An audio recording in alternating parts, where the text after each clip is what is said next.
किसान वाणी कार्यक्रम के प्रायोजक हैं कृषि एवं किसान कल्याण मंत्रालय, भारत सरकार।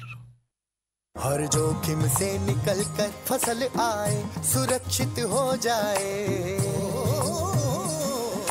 फसल बीमा से हर किसान अब आत्मनिर्भर हो जाए। संकट के समय प्रधानमंत्री फसल बीमा योजना किसानों के लिए वरदान है। अब सूखा पड़े या बाढ़ आ जाए कोई डर नहीं, अब ओले पड़े या कीट पतंगे फसल खा जाए कोई फिक्र नहीं, क्योंकि हमने लिया है प्रधानमंत्री फसल बीमा। बुआई से फसल कटाई तक हर जोखिम का दावा, न्यूनतम प्रीमियम पर अधिकतम भुगतान का वादा। योजना से हर साल जुड़ रहे हैं 5 करोड़ से ज्यादा किसान। अब आपकी है बारी। नजदीकी कृषि कार्यालय, सहकारी समिति, बैंक शाखा, अधिकृत बीमा कंपनी या जन सेवा केंद्र में स्वेच्छा से करा सकते हैं पंजीकरण। फसल बीमा पोर्टल या फसल बीमा ऐप द्वारा भी कराया जा सकता है पंजीकरण। प्रधानमंत्री फसल बीमा योजना, आपकी फसलों का संपूर्ण सुरक्षा कवच। कृषि एवं किसान कल्याण मंत्रालय, भारत सरकार।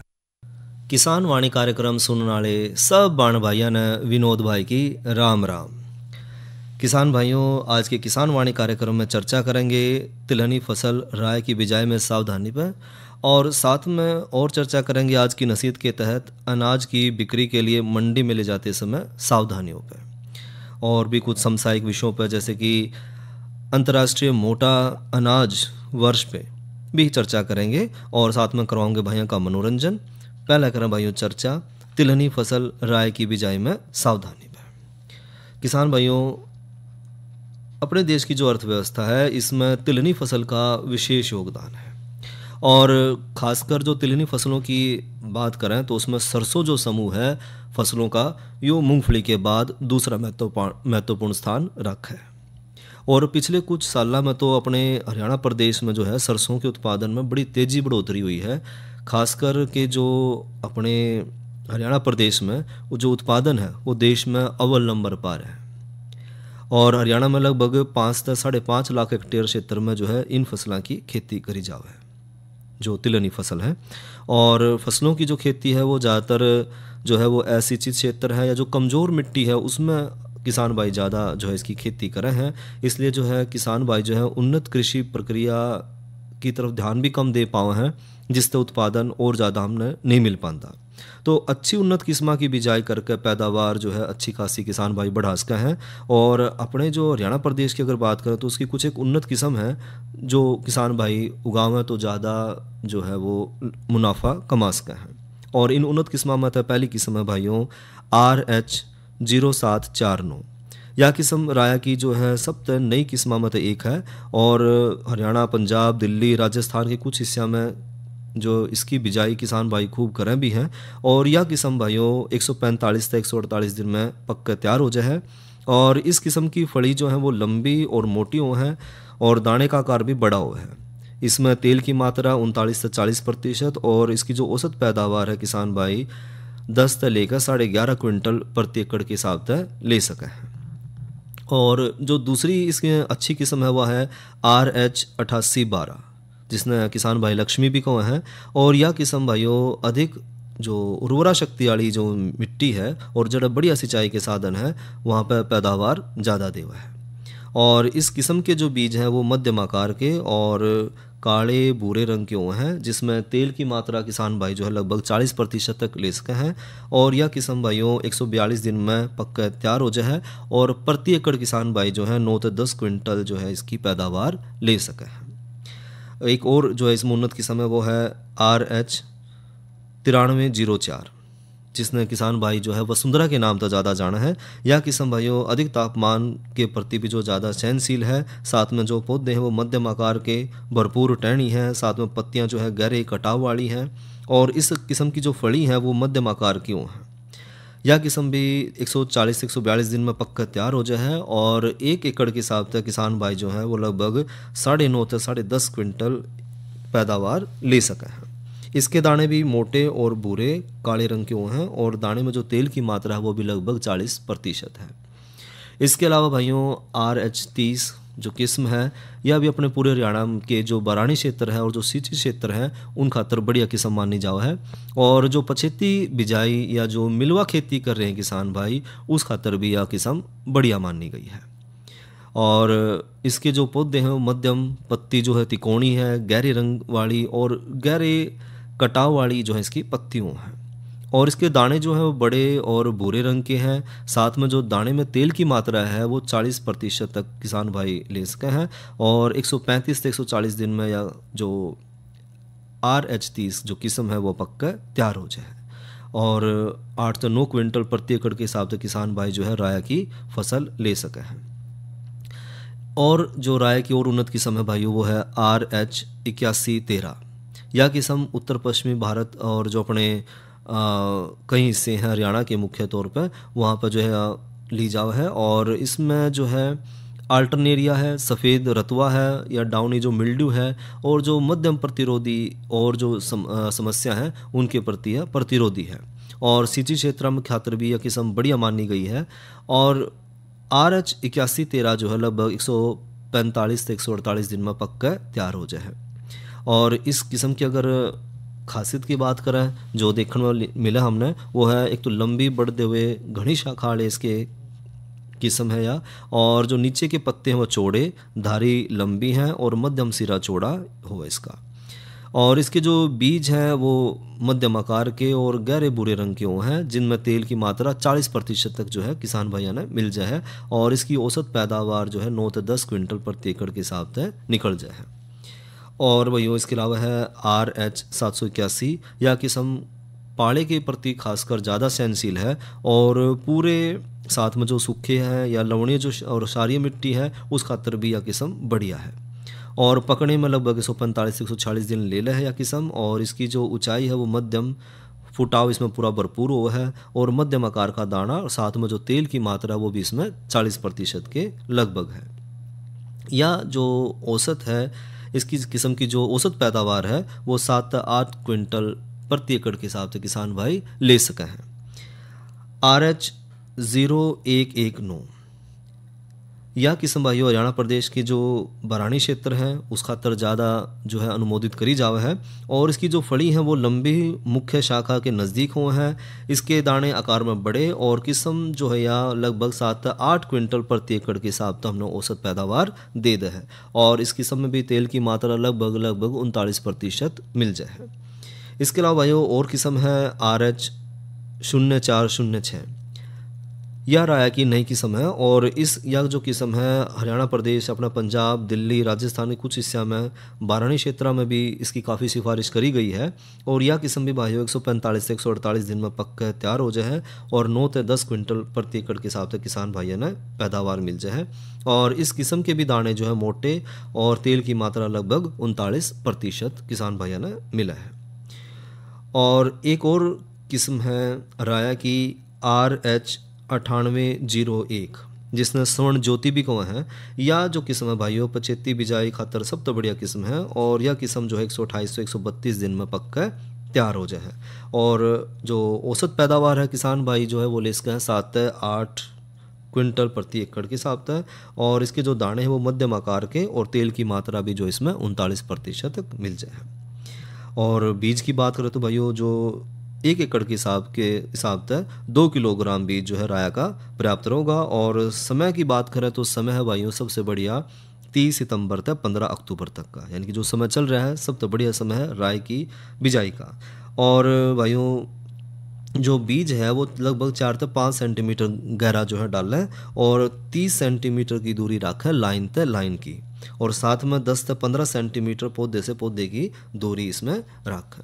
तो ये जो राय की उन्नत किस्में हैं इन लगा के जो है किसान भाई जो है ज़्यादा अपना मुनाफा और उपज जो है खेत से ले सके हैं। और जो फसल है हम जो तैयार कर रहे हैं फसल उस खातर सब तो ज़रूरी है मौसम। तो साथ में मौसम की भी बात करें कि आज का मौसम कैसा रहा तो इस पे भी सुने। किसान भाइयों राम राम। मौसम पूर्वानुमान एवं कृषि सलाह के साथ मैं हूं डॉक्टर ममता मौसम विशेषज्ञ कृषि विज्ञान केंद्र कुरुक्षेत्र। किसान भाइयों, जिले का आज का अधिकतम तापमान 34.5 डिग्री सेल्सियस रहा। न्यूनतम तापमान 23.8 डिग्री सेल्सियस रहा। नमी की बात करें तो सुबह और शाम की सापेक्ष आर्द्रता 86 और 40% रही। हवा की रफ्तार 16 किलोमीटर प्रति घंटा रही। किसान भाइयों, अब हम बात करते हैं आने वाले मौसम के पूर्वानुमान की। तो 5 अक्टूबर तक मौसम परिवर्तनशील रहने, हवा की गति 10 से 20 किलोमीटर प्रति घंटा बने रहने के साथ अधिकतम तापमान में हल्की बढ़ोतरी होने का अनुमान लगाया जा रहा है। अब हम बात करते हैं मौसम पूर्वानुमान आधारित कृषि सलाह के। किसान भाई, आप अपनी फसलों में आवश्यकता अनुसार छिड़काव कर सकते हैं। साथ ही किसान भाई, धान की कटाई के बाद आप फानों में आग ना लगाएं। धन्यवाद। तो ये तो रही भाई मौसम की बात, और साथ में कर लें बात कल के कृषि कार्यक्रम की। तो कल है भाइयों दिन मंगलवार, और कल रहेगा कार्यक्रम फ़ोन इन। और फ़ोन इन में कल का जो विषय है वो है आलू की बिजाई में सावधानी, और इस विषय पर जानकारी देंगे डॉक्टर CB सिंह। और जिन भी किसान भाइयों को आलू की बिजाई से संबंधी जो भी जानकारी लेनी है तो कल कार्यक्रम में फ़ोन करके जानकारी ले सकते हैं। और भाइयों, अब करो भैया का मनोरंजन, सुनायो लोकगीत।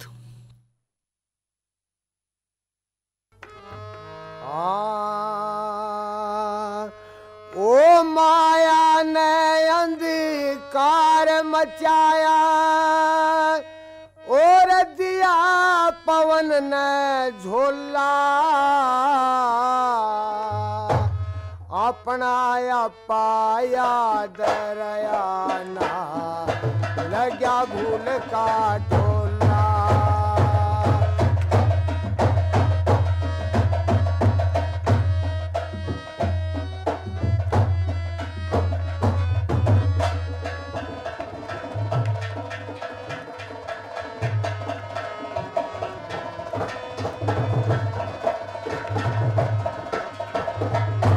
ईश्वर अंश जीव अबनासी, माया के बस आ गया,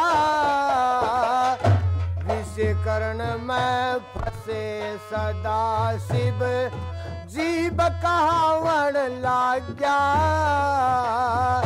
1,84 के चक्कर में टक्कर खावण लाग गया,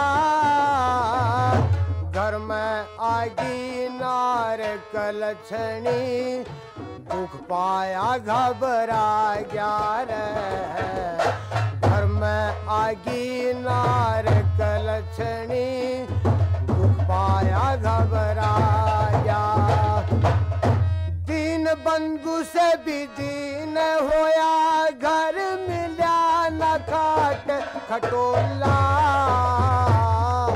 अपना अपा याद रया नाम।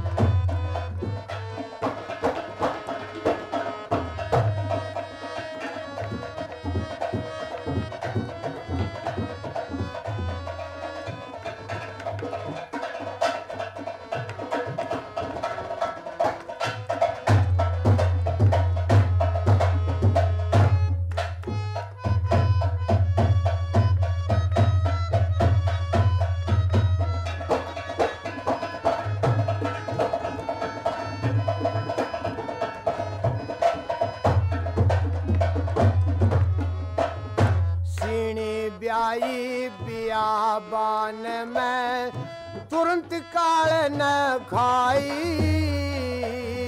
सीणी मरगी करगी थी उस बच्चे पकड़ाई,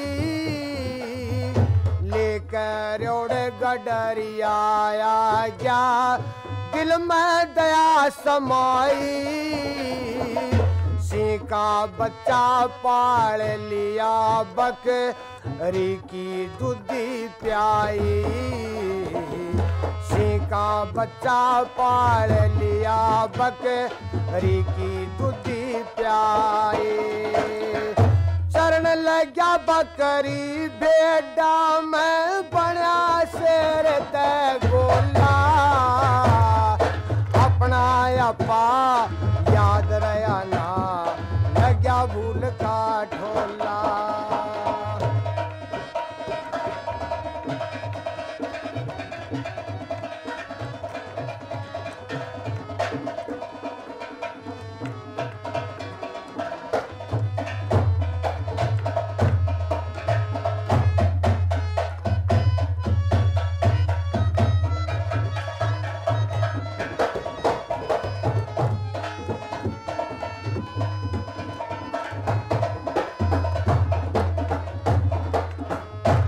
अपना रूप भूल गया वो, बेटा के संग हिल गया।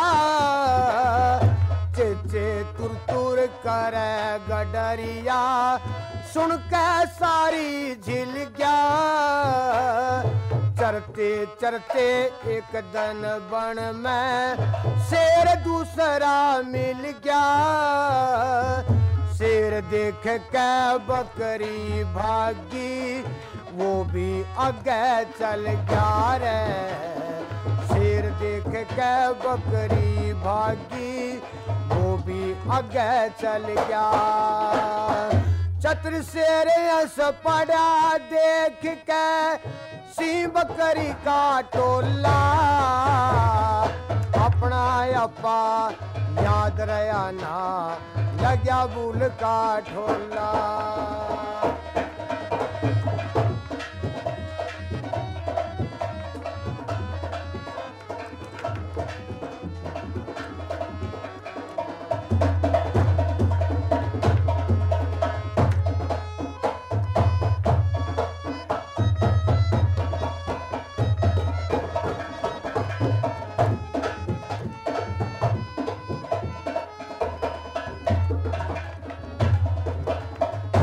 चातर कहन लग्या मूर्ख तै, तू किस कारण भाग्या। मूर्ख बोल्या मैं बकरा, तू शेर मन डर लाग्या। चातर के समझाने तै मुँह रख का हृदय जाग्या।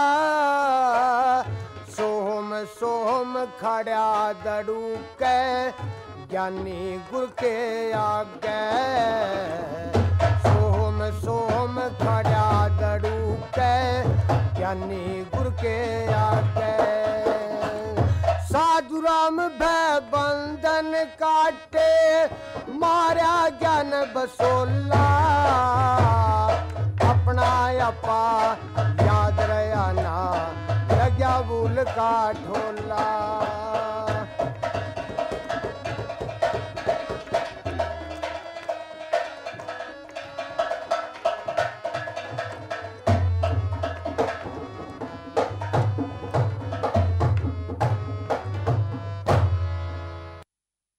ये तो सुना भाइयों ने लोकगीत, और गायक कलाकार भाई थे ज्ञानी राम।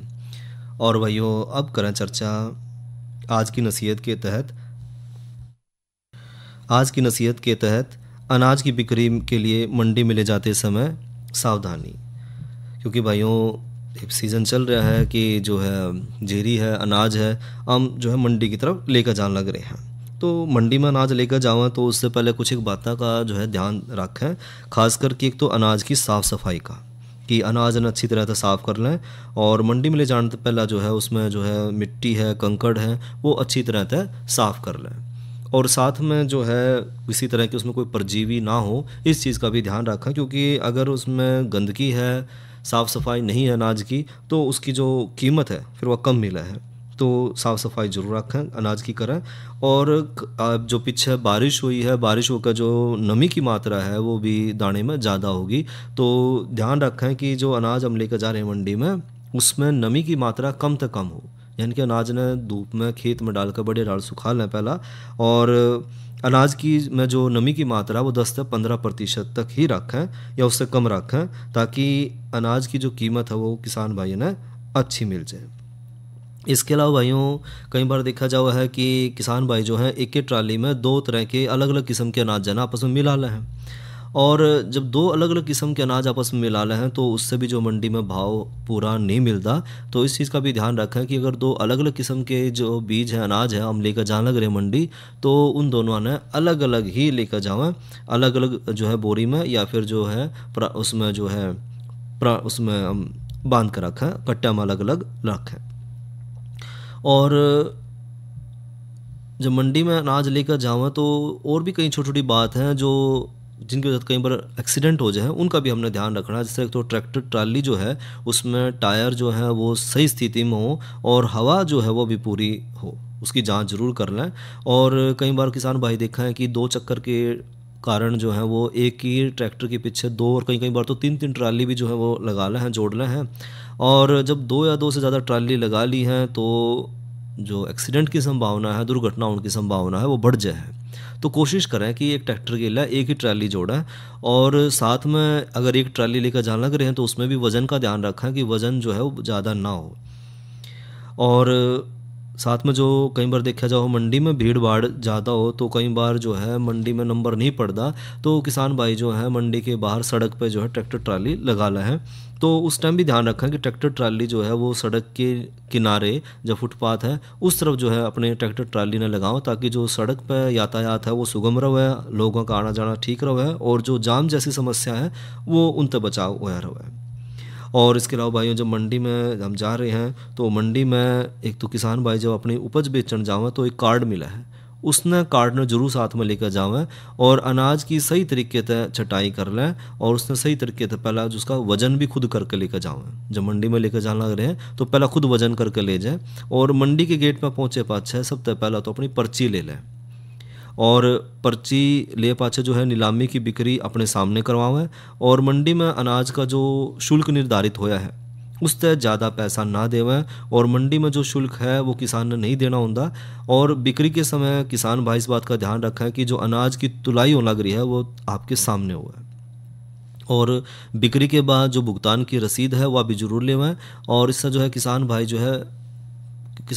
के पर्चे के नाम पे बीच में जाना है और यह जो है व्यापारी जारी करे है। तो इन बातों का जो है ध्यान जरूर रखें जब भी मंडी में जावें, अनाज साफ़ सुथरा हो, अलग अलग किस्म के अनाज ने अलग अलग रखें और जो अनाज में जो भी मिट्टी है कंकड़ है वो सारा सब साफ़ कर लें।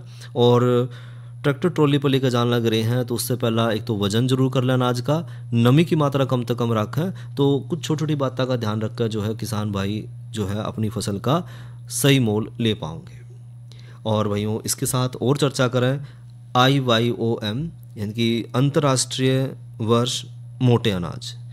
इसमें पर्यटन विभाग भी बहुत सारे काम कर रहा है और भारत सरकार के और दूसरे विभाग भी बहुत ज़्यादा इसमें मदद कर रहे हैं कि जो हम 2023 में जिसमें कुछ महीने बाकी रह गए हैं उसको अंतर्राष्ट्रीय मोटे अनाज के रूप में मनाने जाने लग रहे हैं।